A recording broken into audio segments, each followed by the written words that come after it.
Mr. Chef Uncle.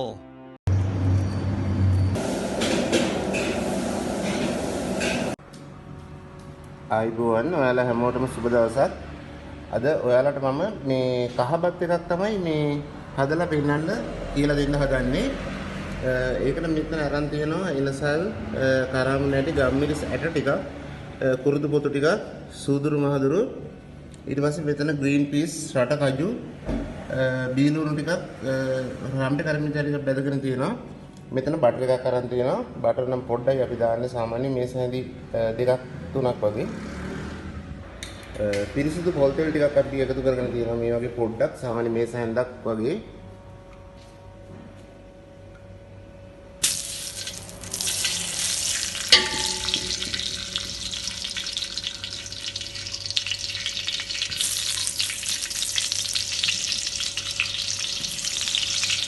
අපි සාමාන්‍යයෙන් හාල් කිලෝ 4කින් විතර තමයි මේ අද කහබත් එක හදලා පෙන්නන්න හදන්නේ.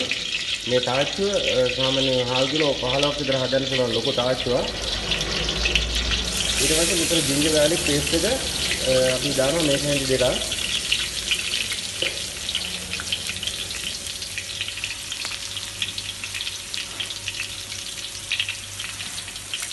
ඊට පස්සේ අපි අරගත්ත එනසල් කරාම නැටි ගම්මිරිස් හැට කුරුණු පොතු සූදුරු මාතුරු ටික මේ වගේ දාලා ඊට පස්සේ මේකටම අපි කහ ජොට්ටක් දාගන්න ඕනේ අර ලස්සන කහ පාට ඉන්න මේකටම දාලා පොඩ්ඩක් ෆ්‍රයි කරගන්න ඕනේ.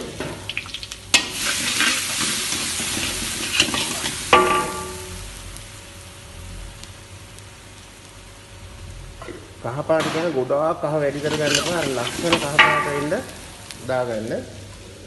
ඊට පස්සේ අපි මේකට මේ බත් ටික එකතු කරන්න තමයි යන්නේ.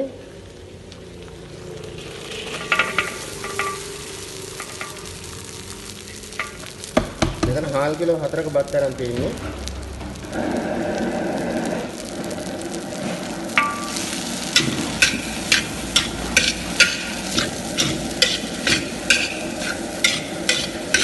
හාල් කිලෝ 4ක් කියන්නේ සාමාන්‍යයෙන්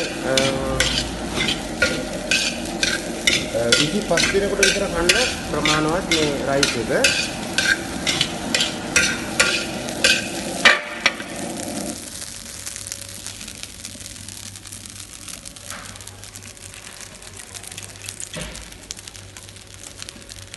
ඊට පස්සේ අර අපි බෙදලා තියෙන ලුණු ටිකයි, රම්බ කරපිංචා ටිකයි, රඩ කජු ටිකයි ඒ ටික අපි එකට එකතු කරලා සමලම් කරගන්න තියෙන්නේ.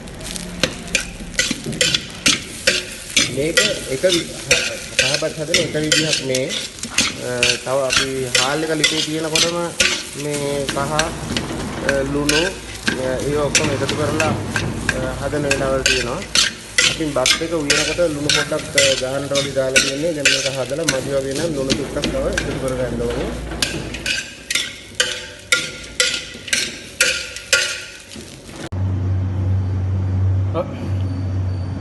මෙන්න මේ වගේ මල හපා ගන්න පුළුවන්. ඔයගොල්ලන්ට ලස්සනට මම මේ කිව්ව විදිහට කැපුවාම මේ තියෙන්නේ කැරට් වලින් ඒ වගේම කපපු තව මල, බීට් වලින් ඒ විදිහම කපපු තව මල